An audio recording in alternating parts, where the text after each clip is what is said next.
Hello everybody and welcome to the Race Anywhere World Series GT3 Championship. Here's the US version. We're here at Monza, this great circuit for two exciting races here tonight. A 25-minute more sprint race, then we'll reverse the grid and go for a 50-minute race after that. If the EU race was a few hours ago or anything to go by, then we are in for a great evening of racing because it was enthralling stuff from start to finish a few hours ago, and hopefully it will be the same here in the US version. My name is Ian O'Leary. I'm alongside David Christie for this one here tonight, and yeah, David, it was a really exciting EU version of this championship, so hopefully with nearly 30 cars on the grid we can see something similar here in the US version.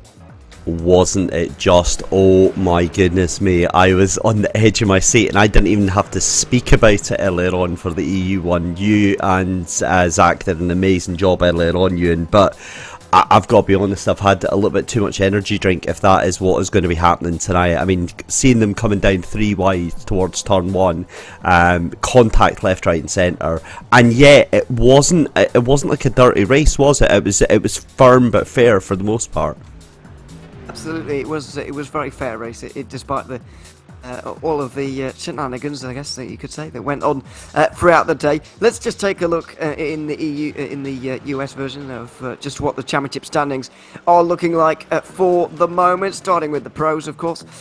Sean Campbell, as he has been from the very start here, leading this championship by 29 points at the moment. R.A.W.S was actually taking his drop week last week because of the races that he had. So Sean Campbell gained a limited amount, I guess, of points, you could say. However, he still did gain some. That is now up to 29 points. Jonathan Loulet is very much rooted to third place at the moment, with Dean Timms pretty secure in fourth. R.A.W.S pretty secure in fifth. All these gaps are getting quite large from this point in these pro standings.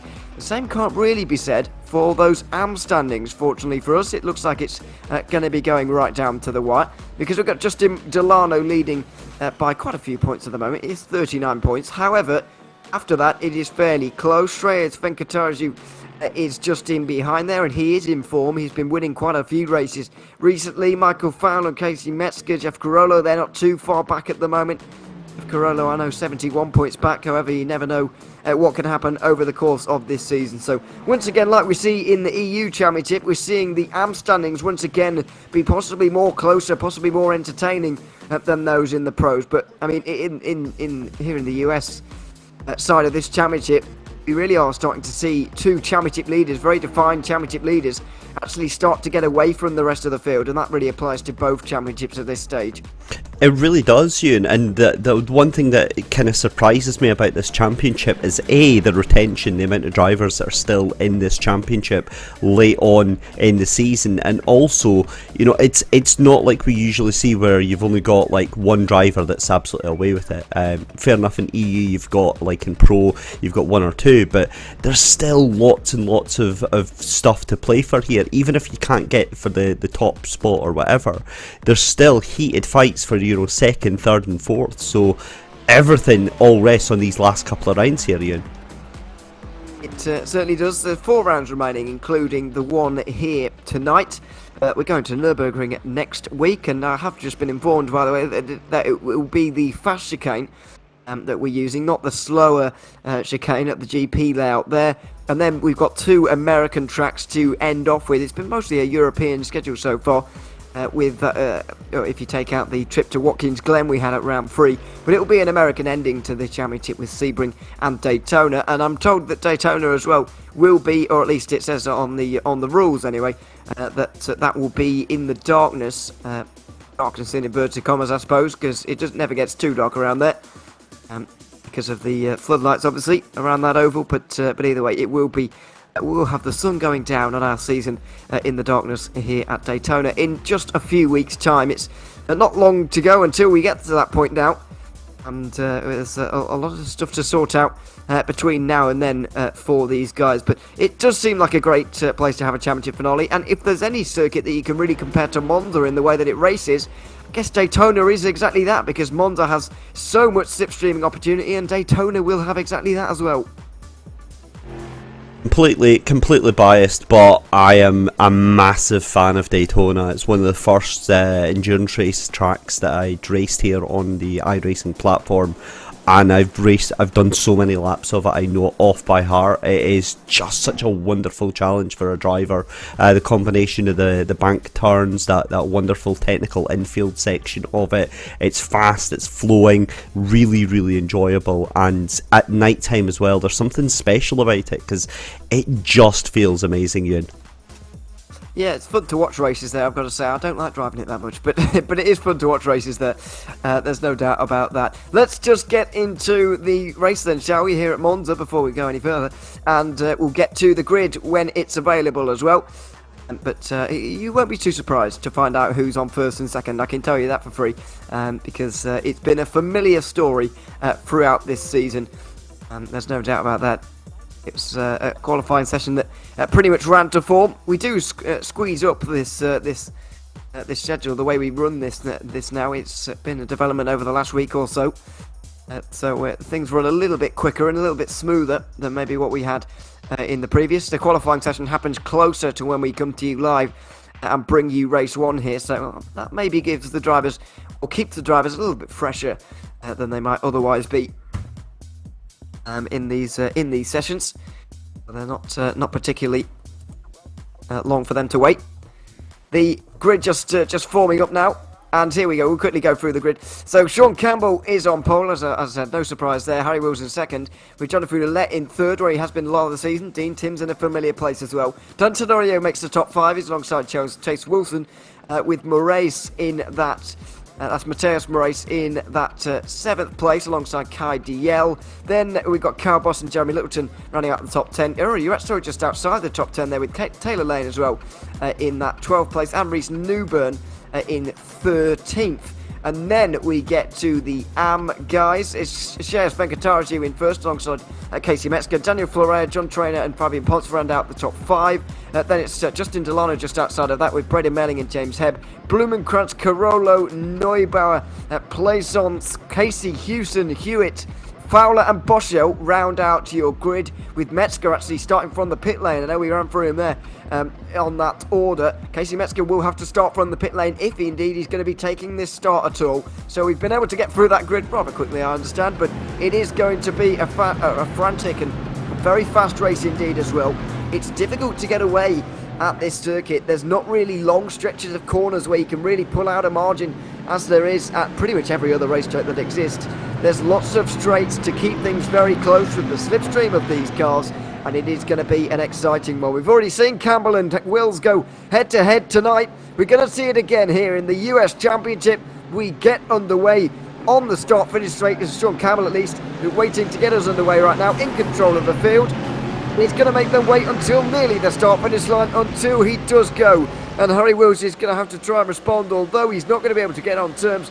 Going down towards turn number 1, it's going to be single file for the top 4 by the looks of things. Although Jonathan Roulette looking to regain that third place from Dean Timms, and he will do, since they're teammates, they're going to be a bit nice to each other. The top 5 or so just stay single file for now, with Chase Wilson getting into the top 5 there. But for the most part, it's clean back in the pack as well. As we go back to the AM drivers, Shreyas Venkataraji, who can't be stopped at the moment, it looks like. He is looking fantastic in this championship right now, and he's really in form. He's gotten off to a great start here as well, as Justin Delano makes his way up to second. Oh, there's a spin in the background, and we've got chaos. Fabian Ponce is one of those who's got around. Plaisance has got into him, as well as Jeff Carollo. Boschel comes to a stop to try and avoid it. So fortunately the pros get away without issues, but the AMs have made contact with each other. Well, that didn't last long, is it? I'm quite happy that finally, once the Monza curse strikes again and we actually get some chaos, and well, there you go. But it looks like Shreyas Venkataraji though takes the lead, or tried to take the lead there, and gets a slowdown penalty. So straight onto the brakes there. That means that Justin Delano in the lead of this race now. So it's been a pretty shocking start for Shreyas. It has, unfortunately. It started so well, but it's not in the end turned out brilliantly, I'm afraid to say. So we'll have to see whether he can recover, because yeah, I might have cursed him by saying he's on such good form, to be quite honest. Sean Campbell certainly is as well. He's won so many races in this championship, of course, and so he's trying to do it again. With Harry Wills not in second anymore. Jonathan Roulette has gotten through. Not sure where that happened, but this is the problem that Campbell is going to have, and it's a problem that his teammate Alex Urenga had in the first race in the EU Championship. One lap gone here, and you could say, and you could argue quite comfortably, that Sean Campbell is the fastest car in this pro field right now, but he's just going to struggle to get away because of the way this circuit works and the way the draft works around here. Well, we saw that in the EU race earlier on, didn't we? As soon as Wills was anywhere near him, Campbell may have been able to charge through at the front, but Wills was more than capable of keeping him honest right out there.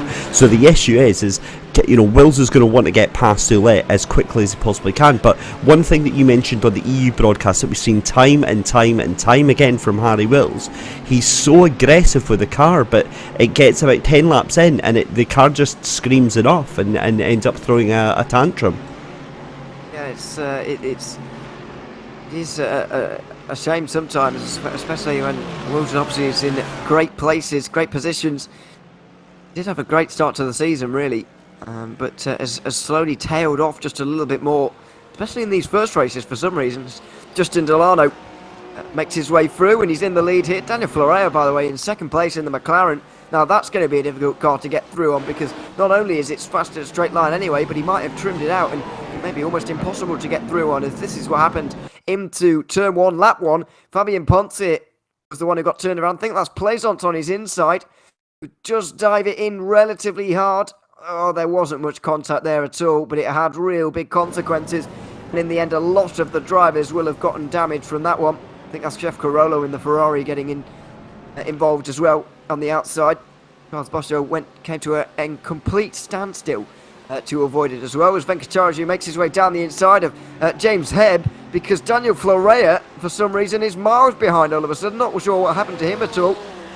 However, he has dropped outside the top 3 dramatically. Katarju back in second place and looking to recover that lead. Let's see what happened to Florea here. It looks like he had to slow down out of Lesmo too, and it's already not the first time we've seen that today, or even in this race, I should say. Yeah, that's a bizarre one, but of course it comes at one of the fastest points on the track. You don't want to get a slowdown or have to accept a slowdown around about there. It's tonight is going to be a big story about that. It's going to be about this incident management, because obviously it's an automated system that's given out by iRacing. You get told, right, you've got to give up time gains in X amount of seconds. I would just be a little bit more thoughtful about where I'm letting those up. But Shreyas Venkatarajan, though, again, with the pace that we've seen from previous weeks here, I'm surprised to see he's struggling so much. Well, I think he's just on a bit of recovery at the moment, as R.A.W.S slowing down dramatically at a Lesmo 1. Let's see what happened. Well, he's already been off at the Del Roger, actually. Wonder if he's still recovering or if he's been off again. Oh dear, that's too deep into there, and he's gone for a spin as well. Doesn't quite, well, he very minorly gets into the barrier there, but it won't be too much damage you would expect from that, as we really do have a fight on now between Sean Campbell and Jonathan Roulette. Expecting Roulette to actually try and go through here. Normally you wouldn't, but given the fact that Roulette has Harry Wills just in behind, and the two in a very similar livery, they might just try and help each other out here. Although in the end, Harry Wills doesn't really need it. The three of them have definitely gotten away here, and Sean Campbell has got his work cut out trying to hold both of these guys back. I think he's going to have a very difficult time of things, really. I couldn't agree more on that one. Again, it's a strange juxtaposition that Campbell finds himself in. He's so incredibly fast compared to the rest of the pack, and he's able to almost, cut his way through the pack like a hot knife through butter. But when it gets to out the front, suddenly he has to contend with another couple of drivers here. And we know Harry Wills is fast, and we know that Jonathan Roulette is fast as well. But having the two of them together, I'd have a cold sweat running down the back of my neck if that was me. It is an ominous sight for Campbell. It's roles reversed, really, because if you remember back to the EU Championship earlier on today, Campbell and Urenga were the ones who had the numerical advantage. It was the two of them against Harry Wills and Stuart Reynolds in the first race. The four of them got away, and the numerical advantage was with those guys for much of the race as Campbell and Urenga made their way through the field in race 2 particularly, but now he is outnumbered as the only RSR car up front right now, and Ouellette might even have a go into Parabolica here, although he's just going to stick behind. I would have thought he'd maybe be a bit more aggressive and try and slow this group down a bit, because it would allow Harry Wills back in, but it looks like Harry Wills is getting the slipstream, getting enough slipstream to stay in touch at the very least, and so he doesn't need to do that. What they are doing instead is staying single file and trying to put distance between them and the rest of the guys outside of the top 3. So this is all helping, of course, and Ouellette is going to be learning a lot here. He's going to be learning where Sean Campbell is a little bit weaker and where he can maybe try and have a go at making a move. Yeah, it's that whole sort of early stage, isn't it, of prodding and poking away as Kai GL into trouble here, Ewan. Looks like it. He's gotten straight over at the first chicane there. Let's see what happened to him. Well, Dean Timms was steaming up behind him here into the first chicane, and I wonder if there was contact. No, Dio was just looking in the mirrors far too much and just didn't make the corner, although I think he could have made it anyway. He decided that taking the slowdown would just be shorter, or quicker I should say, and it definitely was shorter, arguably not quicker, you would say. Although he has maintained position over the likes of Chase Wilson, who really is at the front of a big train at the moment, goes all the way down to Carl Boss in that 12th place right now, but these front 3 continue to get away from the rest, and we go back to the AMS because it's very much on here. Justin Delano, championship leader, under pressure from Ben Kataraju, who does need to gain every point he can at this point with only 4 rounds to go and quite a points deficit to make up. He needs everything he can get, and so he's going to try everything to possibly make this move, and I don't think it's going to be too long based on the pace it looks like he has. What, I mean, again, one of the other things that always scratch my head at, and it always sounds like I'm halfway through a thought when you come to me as well, is the fact that we've seen this time and time again. We see the car behind harassing and stalking the car in front, and then not doing anything about it, but they're doing exactly what they want. They're putting all the pressure on the car in front while maintaining their own safety. You know, they don't want to get caught up in the car in front's accident if it happens, but they sure as heck want to make sure they pressurise that car into to making a mistake. It took me ages to kind of learn that one, about not getting caught up in somebody else's mistake, and I think that's exactly what we see here from Vin Kataraju and also from Jonathan Ouellette. Yeah, we are indeed. By the way, Houston and Florea both have been off the road last time around because Florea came into the pit lane for a fairly long stop, and Andrew Houston dropped down the order quite a long way. Didn't come in the pit lane, but he did drop down a long way as Frank Kataraju does attempt to make his move on Justin Delano with nearly 10 minutes gone at this stage, but will not be able to on this occasion, or was not able to. Maybe there's another chance into the Della Roggia chicane coming up, although he's going to stay behind, just wait his turn for the moment. Just exercising that little bit of patience right now. Delano with not a great run through there as we go back to Sean Campbell again, who is leading right now, pushing as hard as he can to try and get away from these two, but won't really be able to. By the way, there's a big gap between the pros and AMs in the split that we do to start this race, by the way, so these guys, if we do that again for race 2, pro drivers are going to have to face quite a lot of lap traffic, you would imagine. In this one, they'll probably be hoping the AM cars stay a little bit closer, but Jonathan Ouellette getting quite close right now. We'll see if he maybe goes through, and maybe now is the chance. He pulls to the outside on this occasion. Campbell going to squeeze him as much as possible, almost as if he doesn't realise that Ouellette is making a move on the outside of him. And now finally, with just less than 15 minutes to go, Jonathan Ouellette does strike.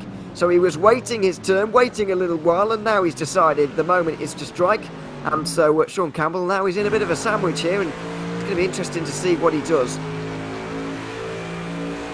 That was a cool, calm and collected move there from Jonathan Ouellette. He saw the opportunity, bided his time, and nearly halfway through the first race of the evening here, you can see Sean Campbell would quite rather much like that position back. But to be honest, the way that Ouellette just coolly and casually went and took that, as we've had another accident involving Kyle Boss and Reese Newburn down there at the bottom of the pro fight as well. Again, it just looked way too easy for Jonathan Ouellette, so I wonder if this is Sean Campbell just easing off a little bit as long as he can stay in contention. Well, I think it's hard for him to go much faster on the straights, to be honest, and the Mercedes would normally be faster in a straight line anyway, I think, so I just don't think Campbell can do a lot to hold back. I actually think before Ouellette was lifting off quite a lot to indeed let Campbell lead and staying behind. So yeah, I think he just got bored of that really, and now Campbell's in the draft. We'll see really what he can do from this position, because we haven't seen him in this place just yet.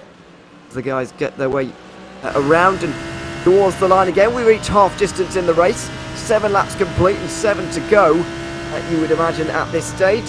On board with Campbell now, but you've got to presume that he's full throttle in this at the moment and not really gaining that much in the slipstream, even with that draft. So looks to the inside, but he's going to find that move difficult to make. And I think these Mercedes are either, well, they're good in a straight line anyway, but they're very much trimmed out, and Campbell is struggling to really get close, although that mistake through turn 1 and 2 may just help him. I'm not so sure. I just was looking at the end of the last corner there, the Parabolica, and he wasn't directly in the toe. You can see he's right back up to the end of Jonathan Ouellette here. It just doesn't. It's not sort of clicking for me. I don't know what it is. I just have the slightest suspicion that he is just sort of sandbagging a little bit. He is holding on and making sure that Merc, maybe he knows now that the Merc burns through its tyres quite quickly. It's certainly not in the case of 25 minutes, but it will start sliding, because we saw what happened with R.A.W.S. He just started going backwards in the space of about 10 minutes after he'd really torn the tyres to shreds here. But he's maybe just poking, prodding at Jonathan Ouellette here and waiting to see how that all pans out. Again, watch what I'm saying here. So down this back straight here, he'll be right onto the back here of Jonathan Ouellette, and then it's almost like he doesn't want to follow the toe round that final corner on the exit. He could be much closer if he wanted to. We saw in the EU race he's so brave on the brakes here. Let's see if it's more of just a line thing, or whether he really is avoiding a bit of draft there. I think it might just be a bit of a line thing, but certainly he was lifting off going towards the R.A.W.S chicane on that last lap. There's no doubt about that.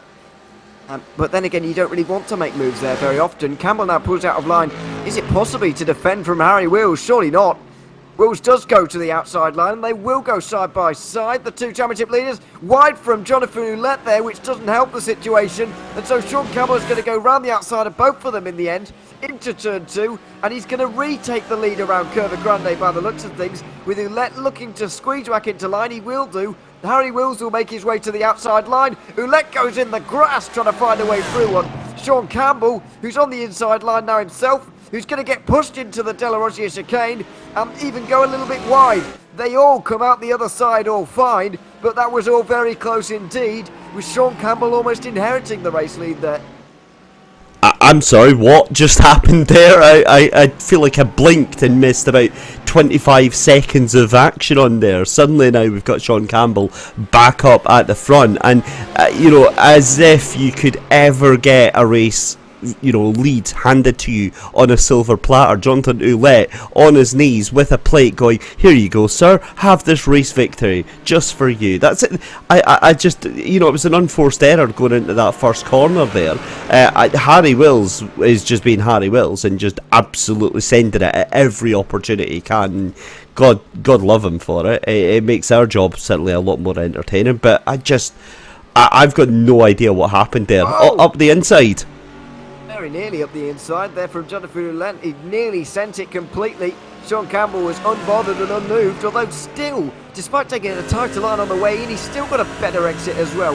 Now this is the moment where Ouellette is just going to wait in behind. Look at this, and they both look like they're bump drafting down the straight here. They're bump drafting. It barely looks like they're even pressing the throttle at this point. Ouellette will pull to the outside line, but there's some serious jockeying for position going on at the moment. I don't think any of these three want to lead right now, and I think they're set on being in behind so they can slipstream through on that final lap and make the move. It looks like that neither of them really want that first position, just for the moment, as the AM leaders do fight it out as well between the Porsche and the Mercedes. Let's see what these guys have got to offer now. I thought Venkatarajan would actually get through and just run away here, but that's really not been the case here in this fight. Justin Delano's put up more resistance than maybe I thought. Outside line for Venkatarajan, who doesn't really commit to that at all. Delano keeps to the inside. I'm not convinced these guys in second place have any intention to go through at all. Isn't that weird though? I mean, it's like they've got the ability. We know the Mercs are strong. We know the Mercs have got pace, but they just don't want it. They want to make the car in front do all the work right now, and then perhaps make a move on the final lap here. But this is going to be a sketchy final 5 minutes of this race. I am positively giddy with excitement at this. It's going to be an exciting end to this one. Just over 8 minutes, excuse me, just over 7 minutes, nice maths, to go in this race at the moment. Campbell still leading. Let takes such a tight line on the way in there, but he's able to carry the speed around. The acceleration and the traction he can put on while going around that corner there is astonishing. And he is ignoring the draft now. That is clearly ignoring the draft, going down towards turn one. And you can still see him gaining time. That Mercedes is a real rocket ship in a straight line, and now he pulls to the outside line, looking to maybe have a go. But once again, he won't. He'll stay behind, and he will wait for another opportunity. We're on lap 11 at the moment, 4 laps to go, including this one right now. And Ouellette once again is just waiting. I don't think Campbell's going to be able to hold this Mercedes back when he finally stretches his legs and Ouellette finally decides to make the move, because you saw the way he was avoiding the draft there. We really haven't seen the top end of this Mercedes at all just yet. I don't think we have, but we also have seen one other thing, and that is that the Mercedes' biggest enemy is the Mercedes, whether that's Jonathan Ouellette or Harry Wills right now. In fact, a bit of a gap opening up to Sean Campbell here, and again, this could be exactly what it could be. And have a look at that, Justin Delano and Chase Venkatarajan hit into each other. I'll get a replay of that. Let's have a little look. I'm surprised, I have to say, because Venkatarajan looked like he was pretty intent on staying behind. Unless he just clumsily ran into the back of him here, which I feel like might be about to happen. Into turn one. And it was pretty... Oh dear, worse than clumsy. It was quite bad, really, from Venkatarajan. Just on the brakes, too late on the brakes, and hit into the back of Delano. But yeah, once again, as I said, has no intention of going through. Jonathan Ouellette did have to slow down on the exit of the Della Roggia chicane there. I'm not entirely sure why. However, he's back onto the back of Sean Campbell right now, with a bit of help from Harry Wills in terms of the bump drafting and just letting, kind of pushing the car in front along, if you like, with the air. Finally now reconnected with Sean Campbell, and the battle can continue. Just over 5 minutes between them, and I do feel like a last lap pass might be brewing. Very possible that this will come down to the very end here in the very final lap. Just see how long Jonathan Ouellette waits to really make this move, because I think he's definitely got this one in his hands right now. He pulls to the inside once again, trying to get into the mirrors, as Dan Tenorio and Dean Timms are fighting this one out at the moment. Timms is in 4th in the standings. They've not been pressured by Tenorio too much in terms of these races, all the standings right now. Timms has often finished in 4th in a bit of a ward of his own. So the same could be said about Ouellette in 3rd place, although he's very much mixing it up with the front two we've seen all season long, Sean Campbell and Harry Wills. I just wonder, given that Ouellette and Wills are on the same team at the moment, I believe they're on the same team anyway, I wonder if Ouellette will try and help Harry Wills win this race, or whether he is going to fight for himself here. I would expect him to fight for himself, but you never really know. I'd help Harry Wills to win the race, because I'm kind of scared of Harry Wills. I've seen how he drives week in, week out. It's that car is not a car I want to be getting in between. It's like, yeah, you just leave me alone. Don't hit me in the face there. I wouldn't like him to give me a lift anywhere, to be honest, Harry Wills, because I don't feel like we'd make it sometimes. You'd make anyway. It, but how many pieces would the car be in? Yeah, exactly. Yeah, that's the problem. How many pieces would I be in? More importantly. Anyway, Jonathan Ouellette trying to make his way through on Sean Campbell at the moment, or is he? wonder if there's even a flashing of the lights there, or just the lighting at the moment. Pulling to the inside now, R.A.W.S. Sean Campbell very much aware to this and trying to defend. R.A.W.S. gets very close to the back of the Lamborghini as we get on to the penultimate lap here now. Wills just stays in behind of the two in front. Campbell once again defends. I feel like he definitely knows what's happening here. I just fear for him that he might not actually be able to do anything when they actually do try and strike on this final lap, which I'm sure it's going to be now. I think Venkatarazu is going to end up striking on the final lap as well, but let's see if he goes maybe early. Inside line on Justin Delano. Maybe he is going to try and make this move on the penultimate lap here of this race right now. They go over the line together. So basically a fair drag race between them at the moment, and the Mercedes doesn't really have the speed that I thought it might compared to the Porsche, which is not slow in a straight line either, and Justin Delano will hold on to that place. So we've got two leading battles here waiting for the final lap basically. Absolutely bizarre. I've got to be honest, I'm absolutely loving this. The thing with it though, I think that Venkatarazu had the pace there to actually make the move stick. And then going back to R.A.W.S. on that last lap, he didn't get the memo about that they were, just chilling out there, because he got caught off guard. He was suddenly alongside them with all that pace, and then had to back off going into the first corner. But as you said, 2 minutes left to go in this race. This is... Yeah, I'm kind of looking to start watching the rest of this race with my hands behind my eyes.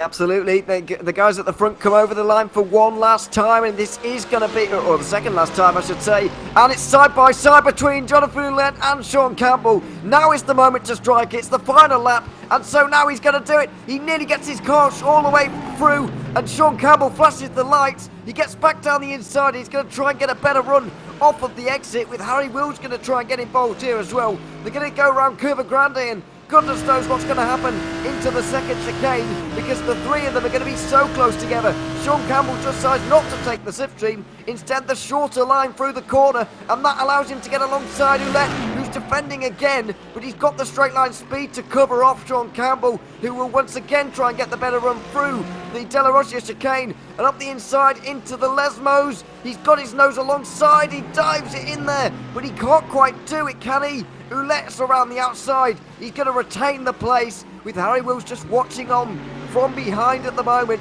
The three of them covered by such a small amount of time at this stage. Less than half a second separate the three of them, and it could well come down to the very final corners of this race. Campbell maybe looking up the inside into Ascari, making sure that R.A.W.S. can't get through here. He's going to pull back to the racing line. He's going to get the best exit he possibly can, the best exit of his life, to try and take this win away from Jonathan Ouellette here, who will be defending all the way down the hill here towards Parabolica and around the corner. It's been one of his strongest corners on the racetrack for Ouellette actually, and so it's going to be difficult for Campbell. Although Ouellette's on a very tight line, he goes deep into the corner, and maybe Campbell can get the undercut here. Maybe he can get the switchback on the run to the line. It's a switchback, and it's a tighter line for Campbell. It's going to be side by side towards the line, but Jonathan Ouellette just about hangs on. It's a tenth of a second at the end, with R.A.W.S. coming home in third just behind them, as meanwhile behind Justin Delano looks like he's held on here from Shreyas Venkatarazu. That was a great fight between those leaders going towards the line. Ouellette had to defend all the way to the very end, but he did just about hang on, and Sean Campbell misses out by only 1/10 of a second. I cannot do 50 minutes of that. That was unbelievable. And that shows you that they were just mucking about for 24 minutes of that race, and that final minute, that final lap, it was just all hell let loose. I think there's going to be a few words said after that one. Sean Campbell, right to feel a little bit aggrieved there. I think some very firm but fair racing as Justin Delano comes across the line ahead of Shreyas Venkatarazu there, with it's going to be James Hebb in third position there. But oh man, what a tense race that was, Ewan. Absolutely loved that. It was a great race between those three, and in the end Ouellette did come out on top. It's the first time he's won this season, which won't be too much of a surprise, but I guess the most surprising statistic is that brings an end to Sean Campbell's 6-race winning streak. he's got in this series. And so it's a pretty big result for him as the final few drivers come towards the line at the moment. Andrew Hewitt just going to beat Casey Metzger to the line in the final battle. Casey Metzger had to start from the pit lane, as I said earlier on, so it was only able to recover to that position. But yeah, great race. Settled by only tenths of a second towards the end. Sean Campbell didn't quite have the legs to overhaul Ouellette to the line, and so we'll have to settle for second place, but will extend his championship lead despite that. And these are the results. 93 thousandths of a second, the gap at the line between Ouellette, Campbell, and then Will's only 3 tenths behind. D'Antonorio did hold off Dean Timms to the line as well. That was about for 4th, with Taylor Lane making his way up to 6th.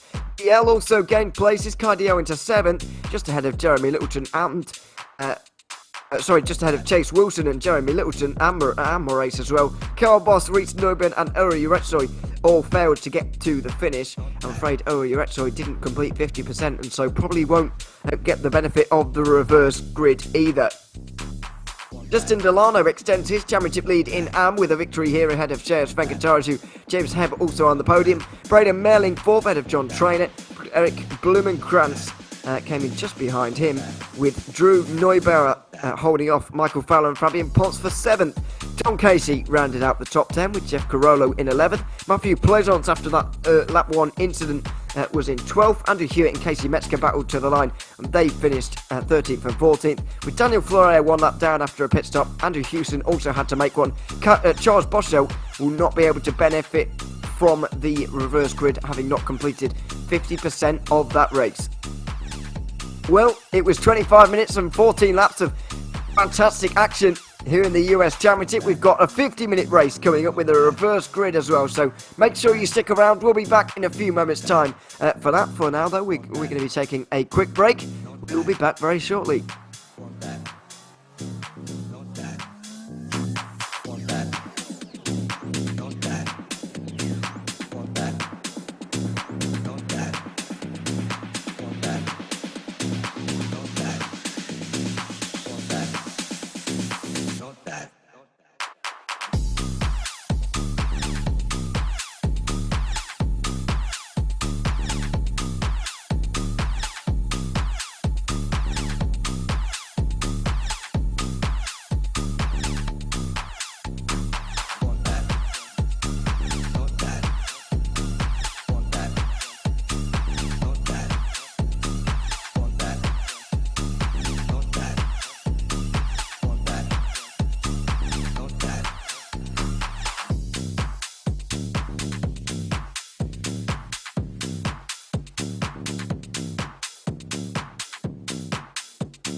Welcome back to Monza for the Race Anywhere World Series GT3 Championship US. Race 2 is coming up. We've had 25 minutes of action previously, and we're about to reverse the grid and go again for double the length of time, 50 minutes here in the second race. My name's Ian Leary. David Christie is alongside me, and David, Monza is quickly becoming one of the best rounds of the season so far, to be honest. It's been fantastic in the EU Championship. That was another very good race as well, having possibly our closest finish of the season. I can't think of one that was closer, so it certainly is proving itself as a very good racetrack, and this reverse grid race is only going to make it more interesting and more difficult, arguably, for the best drivers to make their way through as well.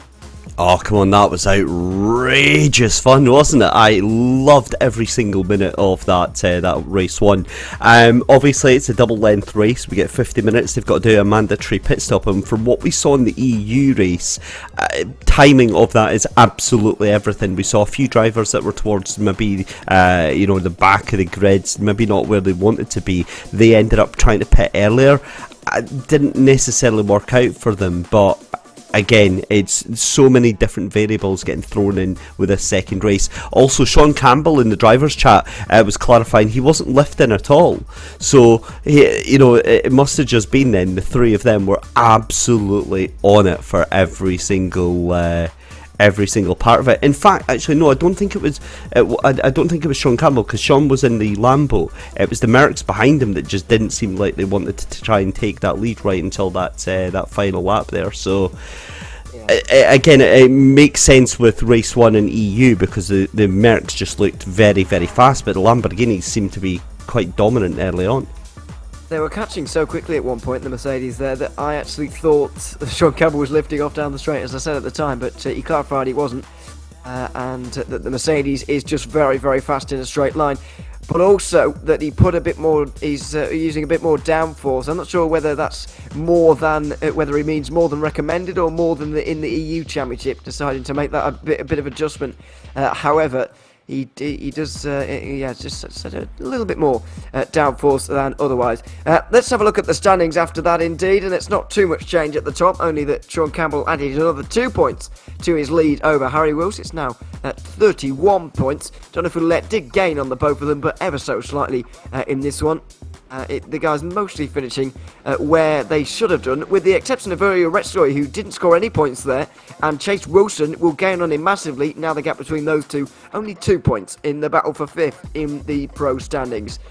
In the AM Championship, Justin Delano's race victory was able to extend his championship lead there, and now it is still to Braden Melling, but now it's 46 points, I should say, only 3 points behind Braden Melling is Sheriff Venkataraju, so that's really closed up.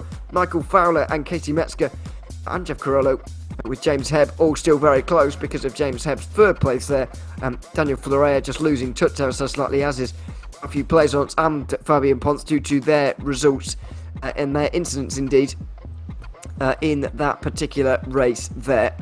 Sean Campbell clarifying as well, by the way, just to go back to that story, that he does have the same downforce as the EUs, just slightly more than the Mercedes by one singular click. So that might be playing a role as well. But I do agree with him that the Mercedes probably has the edge in straight line speed anyway over the Lamborghini, even if they did go with identical aerodynamic setup that he will probably be having a difficult time anyway. So we'll see how it pans out in the race. I mean, we've spoken about this with Zach in the EU Championship, that actually having less downforce does help you make your way through, and so maybe that will play into their advantage throughout the races. However, thinking about the likes of John Williams in the EU Championship, in the AM Championship there, didn't really help him too much compared to the others, compared to the likes of Dean Timms, who just went for a normal setup really.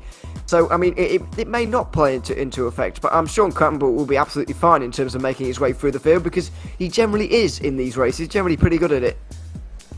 It's a bit of a given, isn't it? If Sean Campbell is at the back of the grid, you can guarantee almost 100% that he's going to be on the podium, which is a fantastic result and a fantastic ability for him to be able to do as warm-up is finished here. But again, he has to be able to actually make that work for him. And, you know, race 2, starting at the back, there's no guarantees. Certainly is not. Let's have a quick look at where everyone is, and it's pretty much a reverse, well, it actually is a reverse of what we have. Reece Noburn was the final car to score points from that race, so he'll be on pole alongside Carl Boss. Neither of those two got to the end. Murray certainly did. He'll be third alongside Jeremy Littleton. Chase Wilson will be in the top 5, just ahead of Taylor Lane. Dean Timms will be 7th ahead of Dan Tenorio, who got a top 5 last time out, of course. Then Harry Wills, Sean Campbell, Jonathan Ouellette and R.A.W.S. Unfortunately will not be seeing one of the drivers obviously not making it to the second race for whatever reason in the pro category. Andrew Houston will be on pole in the AM standings. However, Daniel Florea from second is going to be a big problem for these drivers, because he's very quick indeed. So is Casey Metzger, and he's only third. Andrew Hewitt will be alongside him, with Matthew Pleasance rounding up the top 5. Then it's going to be Jeff Carollo and John Casey, with Fabian Ponce in 8th. Michael Fowler and Eric Blumenkrantz will be on the 5th row together, ahead of second place man in the championship, Braden Merling. Podium last time out for James Hebb, he's now 12th, ahead of Serge Benkataraju and Justin Delano. John Traynor and Charles Bushell did not make enough laps there to be able to benefit from the reverse grid, so they'll be in 15th and 16th position. Well, it's quite a pacey pace lap, you would have to say. The guys going through Ascari there, and the field split being put into place as well from Houston and Florea, who have now finally got going. I do think they've stayed a little bit closer. Well, maybe it's about the same distance. See how quickly they go on this little shortened pace lap here. However, the pro guys will have to overtake some lap traffic in this race, you would imagine, because of the length of it. It's not quite going to be like Donington Park, where we barely saw any cars finishing on the lead lap even. It is going to be one of those races where pro drivers will have to make their way through. Well, the pace car is about to make its way down onto pit lane, and then we are going to see Reece Newburn in control of the field, something that he hasn't done very often at all. But he's going to have the opportunity to do right here. Carl Boss is going to have to just react to this as quickly as possible and get onto him as soon as he can when the lights go out, and when Newburn decides to start. Not quite in control of the field just yet. He's going to have to wait a little bit longer until those lights come on, and then he'll be able to go whenever he likes. And now he will go a little bit early, but he wants to stretch this field out. Carbos just in behind. Looks like Moraes has got into third as well. Pretty single file. And then the battles come between Jeremy Littleton and Taylor Lane, who's on the inside line in that Lamborghini, although he breaks a little bit earlier. Maybe not looking to go through, although through the apex he has a nice go at it in that battle for fourth, and he's on the outside line. He'll have the inside for the Curva Grande, as Sean Campbell will have on Dean Timms. What a start it's been for him. Meanwhile, Andrew Houston has had a nice start here in AM. He'll be taking the lead into turn one. Daniel Florea and Casey Metzger fighting over second right now. Those two drivers are very quick indeed to be so far up the order here in the reverse grid race. They're going to be ones to watch throughout, but you've got to say that once again, in terms of the Pro and AM order, Sean Campbell has by far had the best start. He's already up into 6th place from what was about 10th in that start. Demonic start for Sean Campbell, as you pointed out, and he's not finished yet. He's absolutely tearing through it. Look, already trying to make short work there of Taylor Lane and Jeremy Littleton here, bumping Taylor Lane up the road here. And yeah, brilliant stuff. In fact, actually, interesting to see as well, Taylor Lane in a different car in the EU. He was in a BMW, if I'm not mistaken. I love that livery though. Yeah, it's a nice livery, but yeah, you're right, he did change car from He didn't change car mid-season, you understand. He changed his car based on the EU/US Championship, depending on which one he's in. As Carboss makes a run for the lead into Parabolica, inside line on Rhys Newburn. And that is the position for Carboss. I think their days are numbered in terms of being up the front already, really, with the advances of Sean Campbell already. However, can't write them off just yet. And Sean Campbell now is really finding himself in a bit of a group. He's got a bit more downforce on here. The Mercedes are very, very quick indeed. And he might even find himself under pressure from Dean Timms here, who's really got some speed on now. Taylor Lane on the outside is not slow either. See Chase Wilson just directly behind him. Campbell dives for the apex though, and he gets that 4th place. You'd have to worry though for the likes of R.A.W.S and Jonathan Roulet in that group, because they are very much in amongst it, as Metzger and Florea also fight it out. Casey Metzger makes his way through on Daniel Florea, although he flies off at the first chicane, as R.A.W.S has also done the same. He drops back. Daniel Florea is going to be back up to second, because Casey Metzger is going to have to give up some of that time. Unbelievable action already, and we've barely even had 2.5 minutes of this race. I told you I'm not going to be able to keep up with this. I'm going to fall asleep about halfway through just because of the stress. Goodness me. Kyle Bostel, what a move to go round at the Parabolica to take that lead.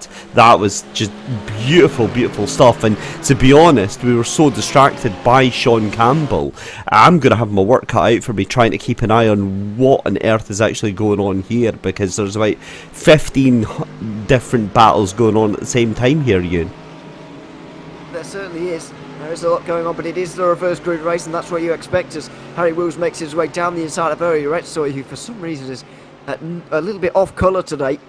Not entirely sure what it is. Didn't complete many laps of the first race. Didn't see him go off, but didn't complete many laps. Well, we just see him spin, I suppose, but nothing race ending.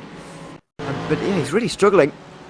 This is what happened to Casey Metzger. He just went so deep on the brakes. He was on the inside line, of course, and not able to see his braking markers, and I think he missed it by a good 50 metres there, and so went flying off the road to take the chicane as you're supposed to, and so we'll start to slow down.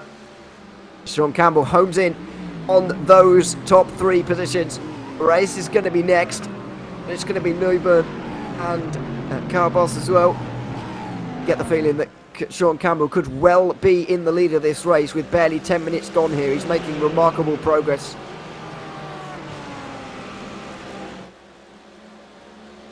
So yeah, I guess when you compare it to the likes of R.A.W.S and Jonathan Roulet, who are still stuck in 7th and 11th position respectively, it's not bad for them, but it isn't much progress either. R.A.W.S has actually gone back 1 place. Roulet only forward 4 compared to Campbell's 6 positions gained. Now he is on the back of Moraes, who goes wide through Lesmo 1 and straight through for Campbell into 3rd place. And that is nice progress already. Not even 5 minutes gone, and he's onto the podium again. Exactly where he finished. Sorry, not exactly where he finished first race, but he is on the podium as he was in the first race. And so that is progress. We're going to look at what's happened behind. James Hebb got into contact here, and big contact it was as well, with one of the Mercedes. Now, who was that? It looked like John Trainer, maybe, who had contact with him. A few plaisance also. Looks like he had a problem, did he? He got it. No, he was absolutely fine. But yeah, Trainer and Hebb there, big contact, and that's going to be quite a lot of damage for those two. That was quite a hard hit, really. Oh man, that's what do you say about that? It just looked like one of those accidents that really didn't need to happen. It looked like one of the cars had actually got a slowdown, and the cars were having to split to take avoiding action, and then it looked like that James Hebb just lost control of his car after that. It looked to me that Trainer was the one who lost control into Hebb, but yeah, I mean there was certainly avoiding action going on, then a losing of control, and then a big hit. So yeah, okay, so I don't even think it was a slowdown. I think it was just everybody checking up. Hebb checks up, and then in the end, Trainer can't, and he has to go off the road, and then it's completely out of control and sails straight into the side of James Hebb, who has a lot of damage. Couldn't actually drive back to the pit lane, unlike Trainer, who did. But they're both in. They've both been in there for over a minute now. They've been there for nearly 3 minutes, so they're probably going to be staying there for a good while longer after that little bit of contact. So that's a real shame for those two. Yeah, it's Very unfortunate indeed, as Dean Timms making progress there. Jeff Carollo here just on the back of Plaisance. Interesting to see where Casey Metzger's found himself. And 7th place, I wonder if he's been off the road somewhere. But what we can say is that Braden Mailing and Justin Delano have made good progress there, battling over 5th position at the moment, as Jeremy Littleton has also been off the road here because he's side by side with his teammate R.A.W.S. and R.A.W.S. will hold on to that place. Oh, and Littleton's had another issue there. We've seen that so many times through Ascari that unfortunately it's happened again. He's able to get out of the way before the AMs get there, but it's such an easy mistake to make at a very difficult chicane, Ascari. And he rejoins just completely out the way there, just make sure that he's not even involved in anything else there. Very unfortunate accident. I feel kind of bad for switching over to him just as that car starts looping around, but hey, I guess we'll call that intuition. But yeah, it gets it going. Interestingly enough, Dean Timms though and Dan Tenorio, Ewan, fighting it out tooth and nail right now. Certainly, Tenorio makes that move for 7th at the moment, and he is through now. Dean Timms just in behind, and Harry Wills, after dropping back early, has had to do this the hard way in terms of picking them off one by one. So he's on the back of these guys now. We can call a battle for 7th. And Kyle Boss is holding on well here. I've got to be honest, I was expecting Sean Campbell to make his way through these guys a little bit quicker than what we saw earlier. He's not even gotten away from a race that much, but either way, Slipstream not having as much of an effect as it maybe did in the EU Championship, certainly not in race 2 for the EUs anyway. And Campbell is not making progress like I thought he might. He's maybe being a bit calmer and a bit more considered in this one, rather than trying to get to the front in as little minutes as possible, because there are no points for that, but there are points for the finish, as Daniel Florea goes around. I'm afraid will get going again just after Venkatarasu in front of Blumenkrantz, but I thought he had a great chance of winning this race, but that McLaren has just proved very, very difficult to drive at this circuit. Fortunately, it's completely on his own as well.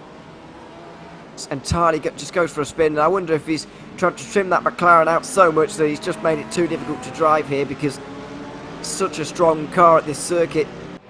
It's back in the GT3 World Championship days, and R.A.W.S. used to win those races at this circuit almost yearly.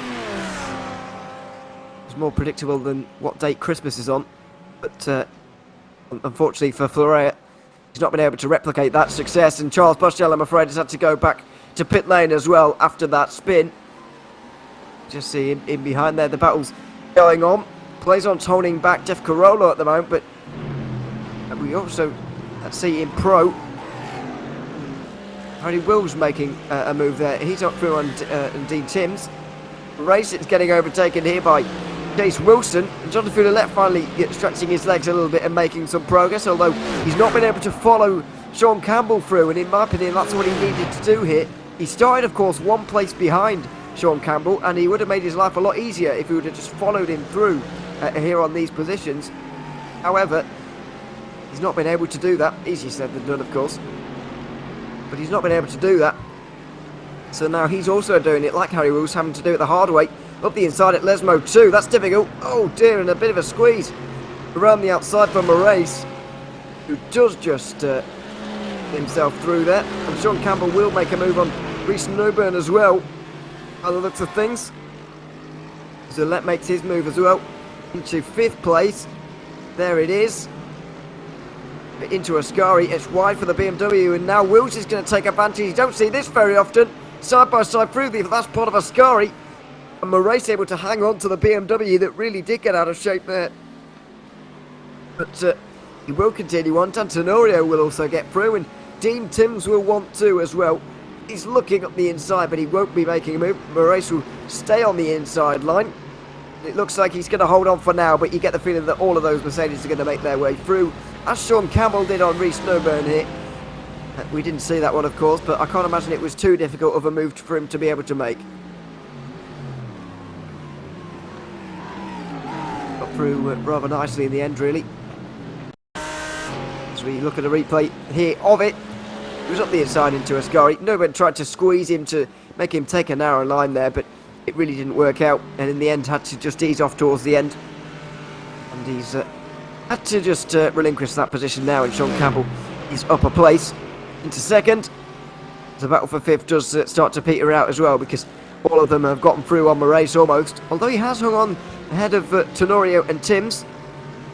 That BMW just doesn't look strong enough. These Mercedes do look very fast in a straight line, and they're very difficult to hold back at a circuit that does have so many straights on it.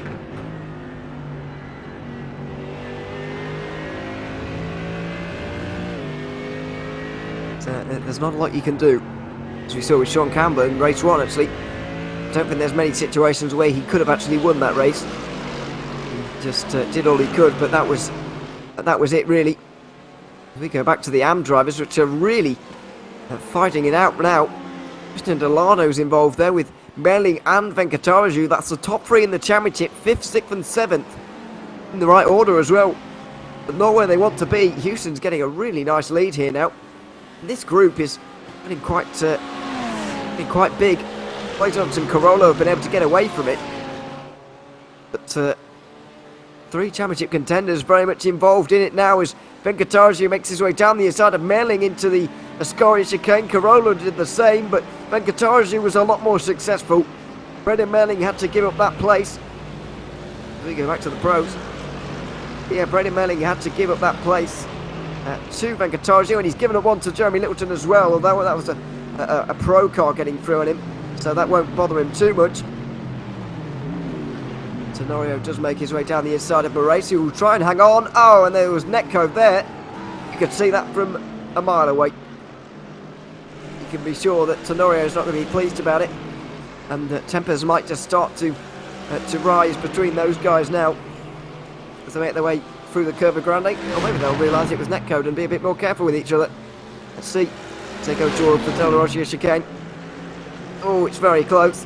Inside line for Moraes, which is normally ideal, but around the outside for... Oh, Tenorio makes it work, and there's a big stack up with Dean Timms getting involved. In the end, getting into the back of the BMW in front. And so, yeah, not able to go anywhere from there, really.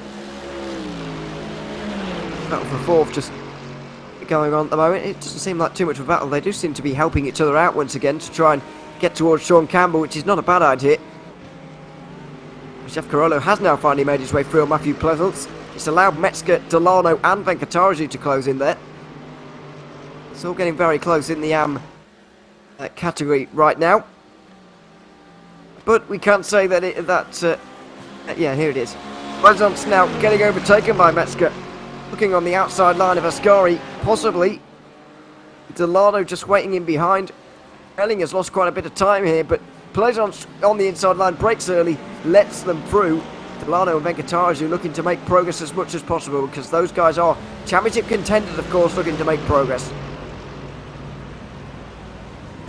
Just watching that little move earlier on between Tenorio and Moraes, it was a little bit, I'm not going to lie, a little bit of my immaturity coming through there, going, yes, let the hate flow through you. But again, you know, it looked way worse than it probably was. I think they totally realised what the situation was there, and kind of just left themselves to it. They'll be back at it again, no doubt about that, in about 2 laps time here, as it always surprises me, Ewan, the fact that we're 15 minutes as Newburn there getting all sorts of wrong, and Roulette gotten into that one, and that was quite a big hit in the end for Chase Wilson.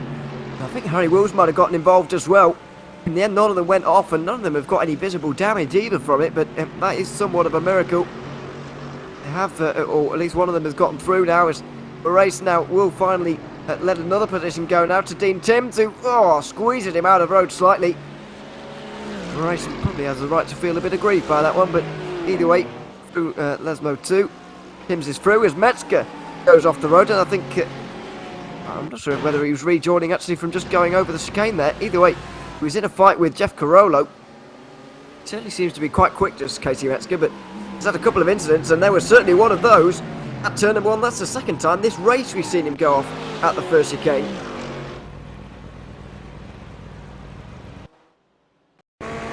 Matthew Plaisance, I think, has had a disconnection here. He's got all the look of a disconnection. But it could be a big incident. Let's hope that it's neither, but I'm afraid it's a very big crash, and somehow he doesn't get collected by anybody behind. That's somewhat of a miracle, but Matthew Pleasance there is going to have to spend quite a while repairing his car because it was a big hit.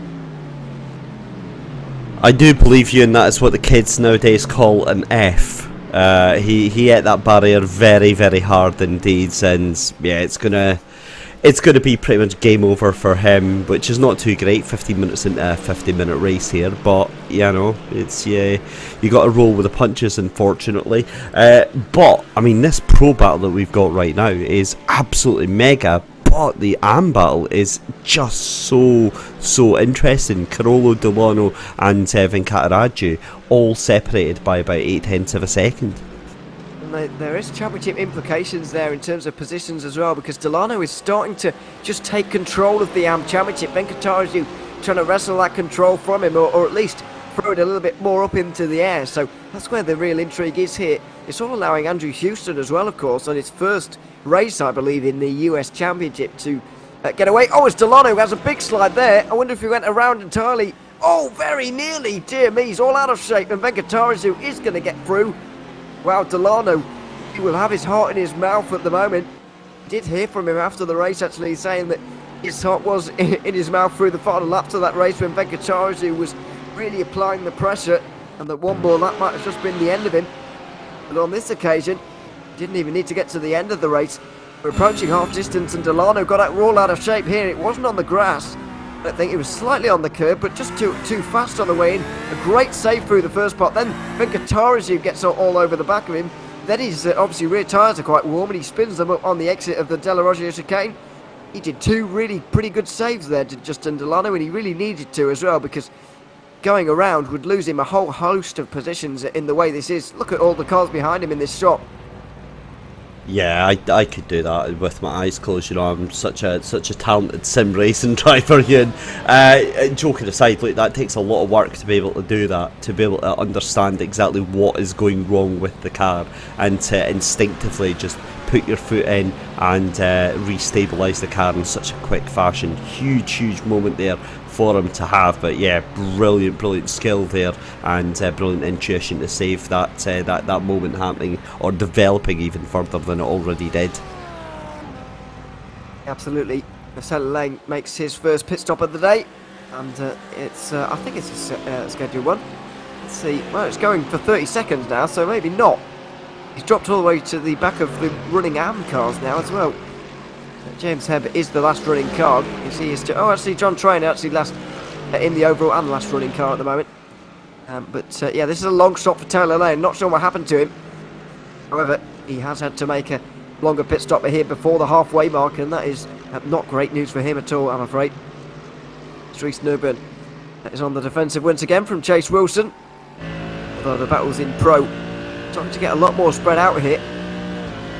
So the advantage, I guess, of a reverse grid race and a race 2, of course, is that nobody's really waiting around like they were in the first race for the very end of the race. If it was 50 minutes and everybody waiting for the end, then it wouldn't be very interesting. But thankfully, they're going to have to make progress right now, and that's what Chase Wilson is going to attempt to do. Dries Newburn is going to try to just hold on, although he's not going to be able to, I don't think. He's going to tighten the line that Wilson is going to have to go on into turn 1. However, that won't make much of a difference, or will it? Well, he skates through turn 1 and eventually comes out the other side, but that could have got a lot worse. Dries Newburn is going to have to surrender to the inevitable, though. I think he knew that was coming. Here's Andrew Houston in that first position. Currently, running away from the likes of Casey Metzger with better lap times than those guys in behind. He set his personal best on the previous lap. So the gap is now over 8 seconds. Metzger, Carolo, Venkata, Delano, they're all fighting, of course. As for a more like 2 pairs, really, rather than a 4. We've got Merling, Blumenkrantz, Ponce, Lorea not too far away from each other. Casey, Fowler and Hewitt not too far behind as well for anyone who makes a real mistake in this one. There's not large gaps anywhere in the Anfield apart from between 1 and 2. It's by far the biggest gap between any 2 drivers. It currently comes from the leader. It's been a nice drive so far from Houston. It's really been pole position for him. Didn't know what to expect, of course, because He is making his debut, I do believe anyway, in this series. However, yeah, it's a very good debut at this stage. A nice lead over likes of Metzger. We'll look to just close in. Of course, Metzger is 5th in the standings at the moment, looking to overtake Michael Fowler at this race. 8 points behind coming in, as we got side by side behind. R.A.W.S and Jonathan Ouellette now exchanging position. That's the first time we've seen Wills actually overtake Ouellette, despite the fact they've spent a lot of time behind one another. Wills does make that move there though, and he is up to 3rd, although there is a big gap to Sean Campbell. I'm sure they want to catch Sean Campbell here, but I just don't think they'll be able to, or have the time to be able to do that. I have to agree with you on that one. Certainly on the lap times, there's nothing showing that those two are at the halfway mark in this race. Just over 25 minutes remaining. Wills is up to 3rd. We'll see what assistance Jonathan Ouellette can really offer here. We'll see if Kyle Busch can hold on to the lead here as well, because Sean Campbell's still 2 seconds behind. He's not been closing in at the rate he was at some others. For example, the likes of Reece Newburn and Jeremy Littleton earlier on, etc. So maybe it will be a little bit different here with the likes of Kyle Busch, although there is always that danger that this will be settled in the pit box, of course.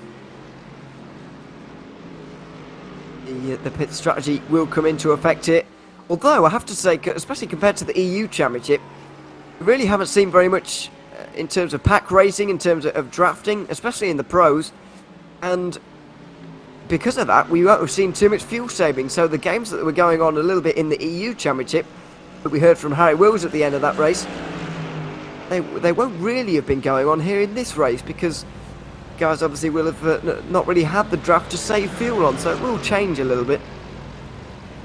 I think so. The thing with it as well is the fact that we saw a very different dynamic. Of course, Sean Campbell was held up for quite a bit, and the Mercedes decided to stick with him. But that's not happened here. The Mercedes have had to play catch up because Campbell was off like an absolute rocket and has been able to tear his way through this field right now. But the Mercedes have had to play catch up here, and I don't think they have that luxury of playing games anymore, as you said here. I think they'll still be able to make some inroads.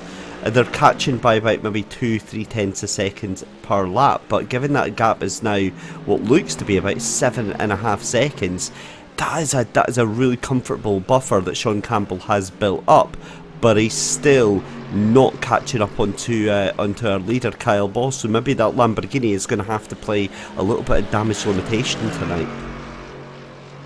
I think it's well, obviously he'll still be gaining points on R.A.W.S and Jonathan Ouellette, so it's not all bad.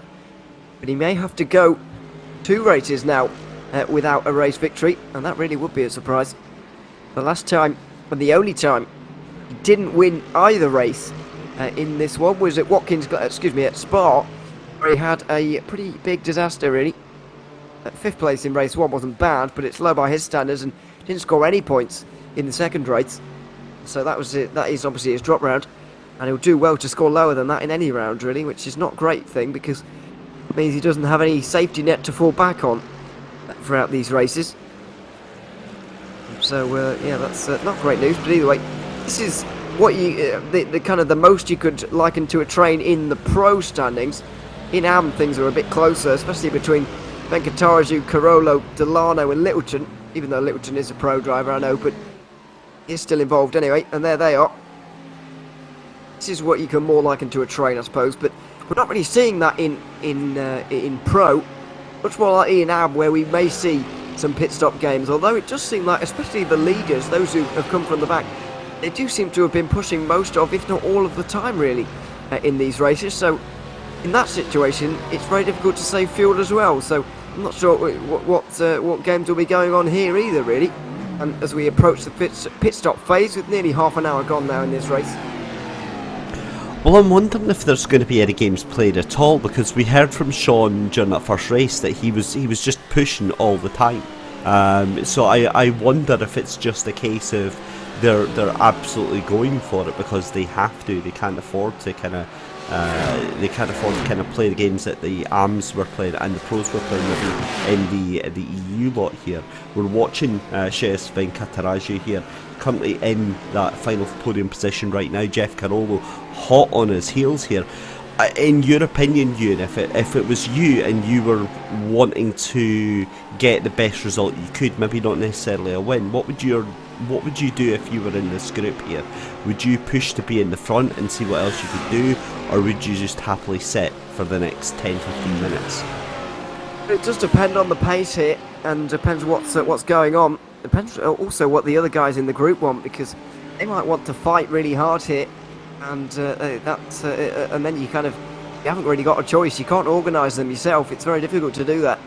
So yeah, it does depend on who you've got with you. It looks like Venkataraju does not want to give the slipstream to those guys behind it, which is kind of encouraging a fight, even if those guys behind weren't really wanting one themselves. So it does look like they're stuck in a situation there where they're not really going to be gaining on the front guys in front anyway. So maybe Delano will save that little bit of fuel instead. I'm not entirely sure, but yeah, we'll wait and see. Of course, is this the only thing resembling a group in Pro?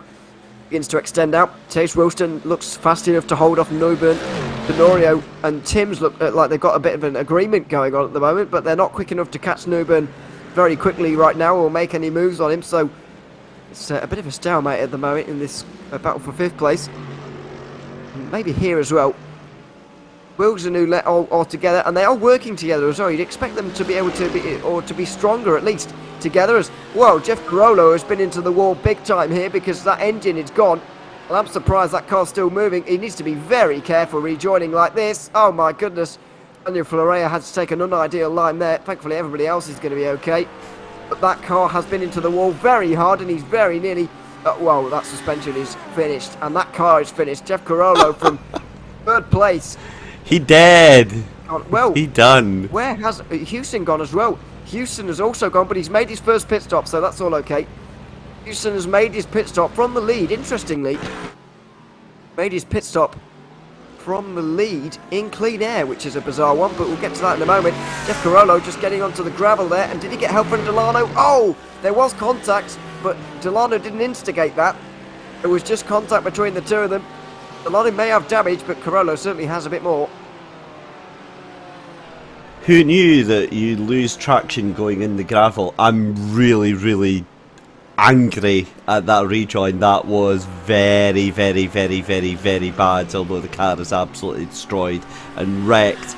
And again, as a fellow sim racer, I'm watching that from Jeff Carollo, and you could tell, you could feel that he's going to be raging at feeling like he got turfed off there, but in all reality he was already going back across the track there where he collided with another car. Yeah, it was a pretty big incident. Wow, that was wide from Dan Tenorio, who has recently made his way through, and Reece Newburn, by the way, who doesn't look very much like... Oh, well, there's contact there, and they're both off the road.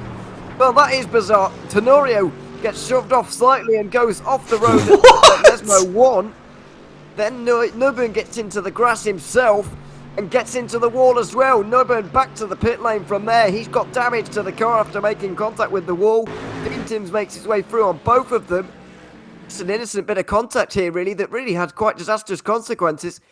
Tenorio, I don't think Newburn was expecting Tenorio's car to spear off like that, and in reaction hit the brakes, but he was on the grass as well by that point, and so he hit the wall relatively hard, and so has got pretty big damage and goes back to the pit lane.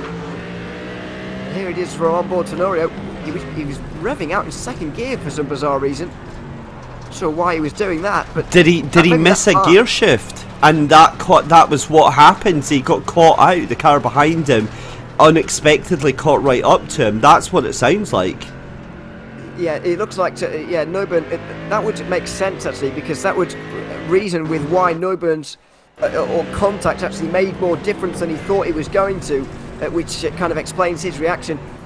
I mean, it's hard to miss a gear in these cars. It is in sim racing at all, because not many people use a fixed pattern shifter, especially when you wouldn't do that in real life, because these cars obviously are paddle shift. So I don't think anybody would use that in a GT3. So I find it difficult to believe, unless there is actually something software broken there. Although he seems pretty fine now. So, yeah, it's a very weird one, really. But that explains exactly why R.A.W.S got into the back of Tenorio so hard there. He thought it was going to be an innocent bit of contact, but actually it had quite dramatic consequences because he didn't know what was happening inside Tenorio's car. And he can see from R.A.W.'s perspective, he's so close anyway that any slowing down from Tenorio there that he did, it really did have quite bad consequences. And then the damage, obviously, was too much for R.A.W.S in the end. Yeah, that's a difficult one to watch, isn't it? You just, oh man, my heart goes out for everyone involved there. It didn't look like there was all that much in it, but I guess that's the way the cookie crumbles. And already we're half an hour into this race, just 18 minutes left to go here, Ian. Absolutely, and the race leader, R.A.W.S, is into the pit lane. Sean Campbell able to carry on one more time. R.A.W.S is in on the lead, and we're going to make a note of these pit stop times a little bit because Campbell might be able to jump him here. So don't forget that AM race leader Andrew Hewson did a 21-second stop there in that race. It's the shortest of anyone so far. What's R.A.W.'s pit lane time going to be? Along with Chase Wilson as well, who's also made his way in. It's towards 15 seconds. And we'll see at 17 seconds there for R.A.W.S. So that's a lot shorter than Hewson. He may well have his lead in AM really slashed it. But of course, we've got to wait a fair amount of time for the AMs to actually make their way in. But these pit stop times are going to be so important because you can... It's very difficult to make up pure seconds on the racetrack, but very easy to make them up in the pit lane. That's why it's so important.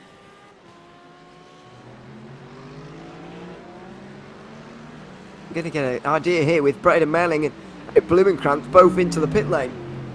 So what are their pit stop times going to be? And why did Hewson come in so early is a real question here.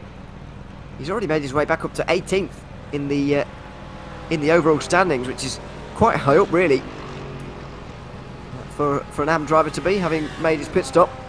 Melling and Blumenkrantz. Oh, Melling's now going after only 14 seconds, so Hewson is not going to be in trouble with Melling. However, with the likes of Venkatarazu and Metzger, and particularly Metzger, actually, who's flying at the moment, I think Hewson may well lose the lead, despite the fact he had a quite big lead, actually, before all of this pit stop cycle.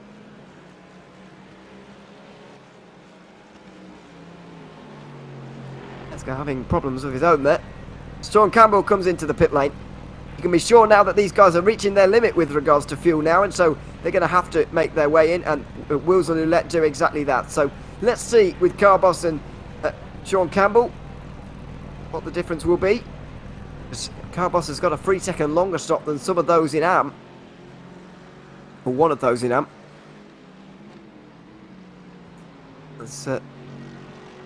Sean Campbell now does get rolling after 14 seconds as well. I reckon he might have it here.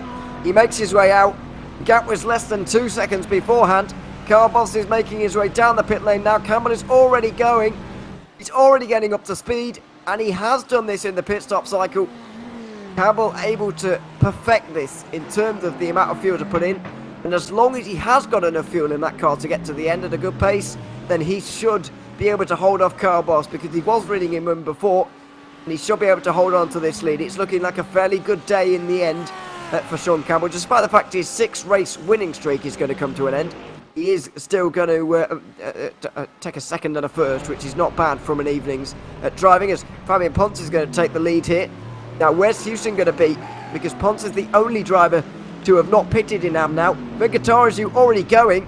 Hewson needs to get a move on here, although Venkatarazu's got quite a long way to go here in the pit stop, or in the pit lane. Where's Andrew Hewson? Is he going to be able to retake the lead here? He's passing some of the guys now. Oh, it's going to be close. Into turn one. Is he going to get there? There he is in the BMW. He will retake the lead when Fabian Ponce comes in. However, his lead is a lot smaller than it was before the pit stop, so we are going to get a fight for the lead in AM by the looks of things. Not only are we going to get a fight, but I mean, when you consider how much faster that Merc is, the BMW just looks like a big heavy lump on this track right now. So yeah, this is going to get very spicy, and again, 15 minutes left to go. I tell you what, if we were kind of not getting what we had in race 1 for the first half hour of this race, we're definitely going to get it in the final 10 minutes. I think that is for sure on this this final race of the evening. It's going to be a grandstand finish here. Maybe not in Pro, but maybe we will get one in Am. Of course, we've got to see Fabian Ponce into the pit lane yet, but he will do. At some point, there's absolutely no way he'll be able to go to the end. I'm not even sure if it's allowed, but it's certainly not possible here for him. Interesting to note as well that Casey Metzger had such a slow stop there because he was in front of Venkatarajan, we can't forget, before this pit stop cycle. However, he's all the way back in 5th now. You can see him in the background. That will turn to 4th, of course, but it's not much better in terms of his actual position on the road. Ponce will now come in. He's gone really quite a long way, actually. And slows down for the pit line quite early, just to make sure that he's down to speed in time. But Houston is going to have a real job in his hands now. As you said, the Mercedes is such a rocket ship in a straight line. It's so much faster. But Houston is going to have a real job in his hands, holding back Venkatarajan, and especially with an exit like that off the Parabolica, even the race to the line. Venkatarajan is going to have this one. Over the line they go pretty much neck and neck. Houston maybe would have had it, but not much longer after that. He is now through with Venkatarajan, although the two of them are pretty even in terms of the straight. Almost dead even, actually. Outside line for Houston. Is he going to try and stick it round there to get the inside for the second part? He is doing, and this is going to cost them a lot of time. Maybe not the smartest thing for the two of them to do, because it will allow Delano in. However, Venkatarajan has got the lead. He's just going to struggle to get away here with the draft, and that battling might have allowed Justin Delano to get a piece of this as well. Not the brightest idea I think I've ever seen, but at the end of the day they're still fighting it out, as John Traynor has a bit of a big accident there. We'll get a replay of that very shortly, but 12 minutes left to go here as Venkatarajan takes the lead from Houston. And the thing for Houston is, as I said, I mean, the BMW is a great car. I love the new M4 GT3, but the problem with it is that it's like a jack of all trades. It's not really good at one specific thing. It just tries to do everything rather okayish, which means for someone that's not very good at sim racing like myself, it makes a really good car because it's actually very, very planted and very, very balanced. But listen, a podium's still not something to sniff at in this championship, so I'd like to hope that Andrew would be content with that. But look at this weaving in a straight line. I'm not a fan of this. I think this is just taking the mick. You know, we've seen it a couple of times. You know, you can move once or twice, right? But when you're weaving back and forward, it's almost counterproductive for Venkatarajan, because you know you're any gain that you're getting of not towing the car behind, you're losing by having to weave left and right here. I see what you mean, but I do. In terms of blocking, obviously it's not okay. Especially in road racing. I'm not even that comfortable with it in oval racing, but obviously I get it. But yeah, I mean, to break the slipstream, it's slightly more okay, especially when you're at that distance. Yeah, it's not really giving Venkatarajan anything at the moment. Delano's still catching, and he's not exactly getting away from the BMW. As we look at John Traynor here, who already has been in the wars today. Looks like he's been involved in another incident, and it is himself just out braking himself there into turn 1. Doesn't really know where to go here. Trying to follow the rules, and is he going to be the first driver to actually abide by the laws of the chicane? Yes, he is. He's realised quite how tight it is, but you can make your way through. What lads? And he will lose quite a lot of time from that one, I'm afraid. But following the real racing laws, actually to the letter there, which well done, most racers don't do. So you've got to respect him for that. Yeah, it's well done, sir. Very, very impressed at your nobility. It's cost you about 15 seconds, but that's fine. I say most iRacers don't do, as if most real racers do it as well. They just don't abide by the rules, and the people let them get away with it, so whatever. But anyway, this battle for the lead is certainly going to hot up from here. Venkatarajan's got a big job in his hands, and he really does need to just hold on to this win here and not let Delano gain any points on him here, because we have not got many races to go now. Only 7, including this one. 6 races to go after this one for him to gain points. And given the fact he's nearly 50 points behind Delano in the standings, he really does need to start gaining just that little bit. Going down the straight once again here for Venkatarajan, going to try and hold on to the leaders. Sean Campbell is certainly doing that in Pro with 9 minutes to go. See how many laps are remaining. Possibly 5 for him. Maybe 6 for these guys. But not entirely sure. But just for the moment. Yeah, I think there could be 5 laps to go for Sean Campbell when he gets to the line. Either way, these three look like they're going to fight out the race victory, and Casey Metzger might get involved as well if they fight too hard, but for the moment they're actually keeping things quite calm, maybe because they know that if they fight too hard they'll let too many other guys in. The thing with that as well, Ewan, is that, you know, I've said it how many times on previous broadcasts about, you know, if you're going to take a chance, you have to make sure it's going to pay off. But that's exactly what's going through their heads right now, is the fact that, you know, this is such a high speed track. If you come out of the corner 2, 3, 4 miles an hour slower than the car behind you, you are dead on that straight, because by the time you're halfway down the straight, they've got 20 miles an hour more than you by that point, and at which point you're just a sitting duck for that to happen. So, you know, you have to be on your A game for every single corner here, and while you're trying to attack the car in front, you make a simple mistake and you're going to be lucky if you lose just one position to that. So that's what's going through every single one of these drivers' minds.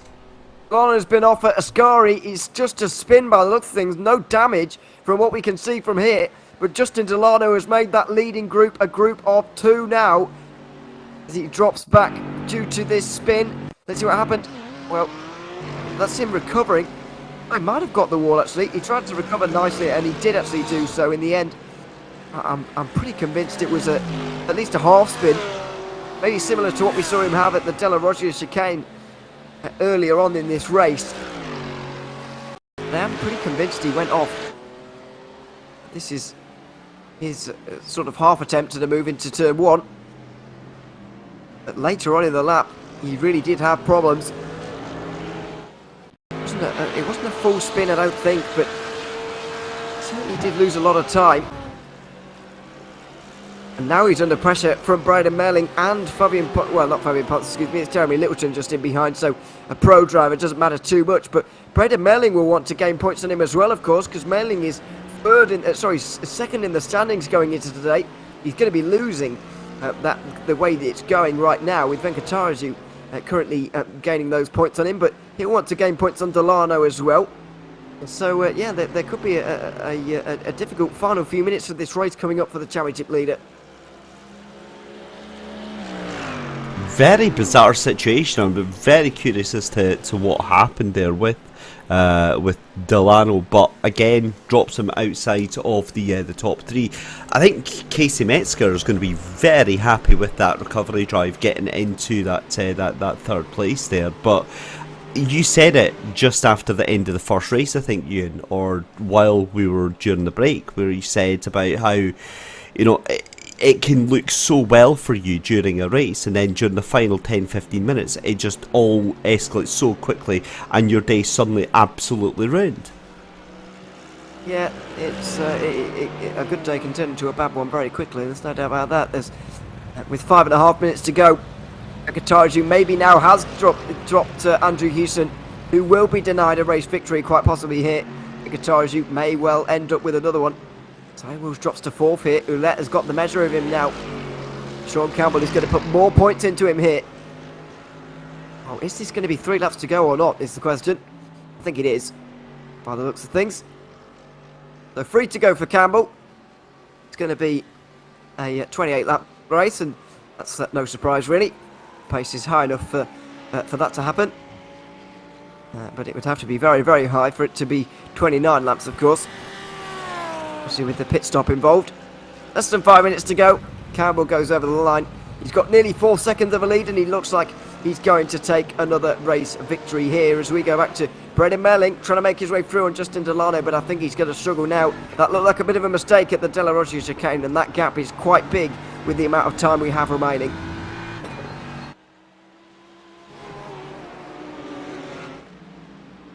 Just had a bit of an internet problem briefly there, but he's all right. Steen Timms and Dan Tenorio are also fairly close. We have seen that throughout this race. Pretty much all of these drivers staying very, very close indeed throughout. Brayden Merling must have hit the wall somewhere, because that's pretty big damage to that BMW now. I'm not sure whether that was how recent that is, or whether we just have not noticed that at all this race.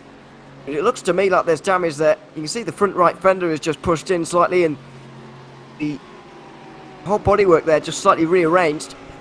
I think Ewan, was he not the car? Was he not the car that collided? I cannot for the life of me remember the driver's name, but just coming out of turn one, the Lamborghini that kept its foot in on the grass and then spun right across the track and got nailed by a car. I'm pretty sure that was Jeremy Littleton's. Sorry, it was Braden Mailing's car that hit it. That's why I think it's got the damage. I think that I remember that being Justin Delano, who somewhat remarkably had no obvious damage. I'm surprised about that, actually. It's not affecting him, and he doesn't have any visual damage either. So that wasn't Mailing. Mailing was a bit further back at the time because that was a battle for second. It was actually a battle for the lead, but obviously Carollo was second. But yeah, Mailing wasn't involved in that, but I don't know what he was involved in. I don't remember it if we did see it. So. For some reason, there is damage on that car. Must have been just contact with the wall, I suppose. But either way, he's not lost any time due to it. Maybe this is the answer. Oh, well, he's already got the damage here, but Shares Vegetarians giving him a hard time there. That was an aggressive move going into Ascari, but that was a lot earlier on in the race. And he already had that damage, so I think that may have been literally on that one, actually, as a concertina effect really took shape. And, yeah, that was not ideal for Mailing, and that can't be helping his straight line speed, which of course is so important here at Monza, and that's going to mean he's going to struggle to get through on Delano as Dean Timms makes his way through on Tenorio. These two having a nice little fight as Casey Metzger now drops out. Looks like that could have been a disconnection, although I'm not entirely sure. In Timms now on the defensive as well. Tenorio up the inside into the Della Rossia chicane, and he's going to make his way back through into 6th place. He's still having a nice fight at this stage. Although Timms is going to once again look to the inside to try and make his way back through. Not going to be able to do it on this occasion. So he'll remain in 7th just for now. Yeah, I think it's going to be disappointment for Casey Metzger. I think there was a disconnection. Didn't see him go off anywhere. Even if he did go off somewhere, he'd soldier on to the end at this distance, but wasn't able to. It was a disconnection. I think that was it. Such a shame for Casey Metzger from 3rd place. No podium for him, but it will be for either Justin Delano or Braden Mailing. The two of them on the penultimate lap at the moment. Although, as I said, with the damage, with the BMW the way it is, I think Mailing is going to struggle to have the legs to overtake Justin Delano on this final lap when it comes around to it.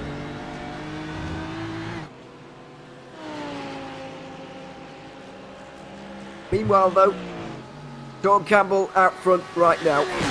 Nearly 4 seconds of a margin over Carboz. Just over 30 seconds remaining in the race. This will be the final lap. He really wallops those curbs. I noticed him doing that in the EU Championship, actually. He was taking a much more aggressive line over those curbs than the Mercedes were either willing or able to do.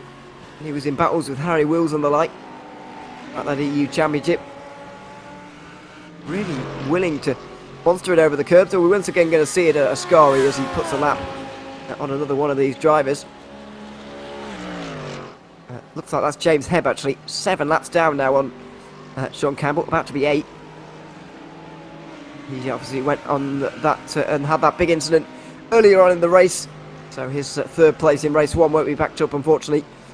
But Sean Campbell's 2nd place in the first race will be backed up nicely with a victory here. Time has elapsed, 50 minutes have gone.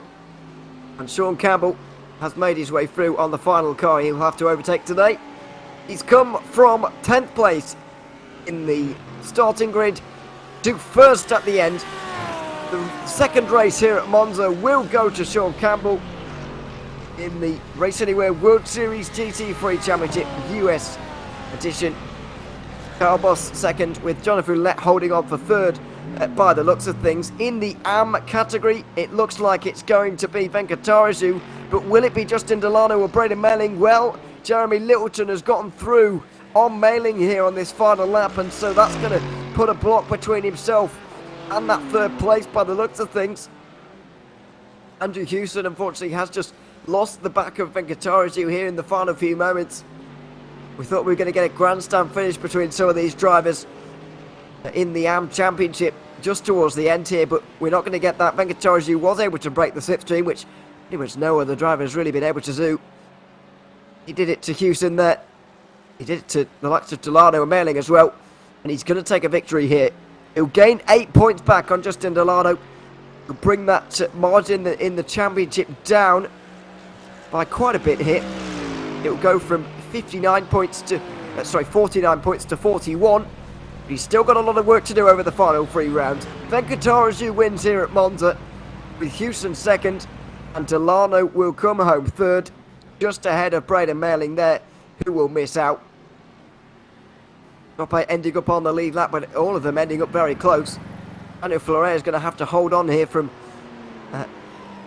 Michael Fowler towards the end. Fowler was looking to be overtaken by Casey Metzger before his disconnection there.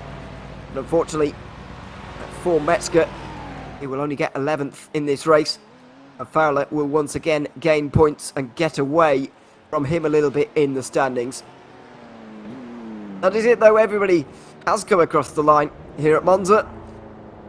And another good race to end off what's been a very good round across the EU and US Championships here today. Another 2 great races. Sean Campbell coming out on top though. He's ahead of Carl Boss and Jonathan Ouellette in the top 3.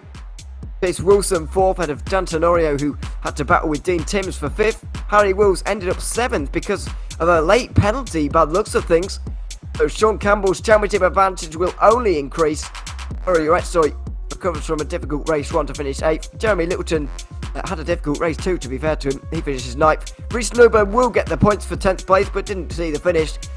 Matthias Moraes and Taylor Lane won't score anything here from race 2. In the AM category, it was Shreyas Venkatarazu who took that race victory. Andrew Houston was second by 2.5 seconds. Justin Delano will retain the championship lead by over 40 points and extend it over Braden Merling. Fabian Ponce in rounding out the top 5. Then Eric Blumenkrantz and Daniel Fleury and Michael Fowler who battled to the line. Ron Casey and Andrew Hewitt ended up 1 lap down because of where the leader was. Casey Metzger disconnected late on. James Hebb's early incident got him 12th, just ahead of John Trainer. Jeff Carollo will get points from 14th, but didn't get to the finish. Plaisance and Boscho didn't get to the finish and won't get points either. Well, that just about does it for us here at Monza. We've seen 4 great races over the EU and US Championships here in the Race Anywhere World Series GT3 Championship. I very much hope you've enjoyed the shows this evening. Make sure you join us once again in 1 week's time for the Nürburgring races, which will be coming to you same time, same place here from this championship on Wednesday night. Thanks very much for tuning in though. I've been Ewan O'Leary. David Christie has been alongside me and behind the cameras indeed as well. And until we see you again in 1 week's time at the Nürburgring, it's goodbye for now.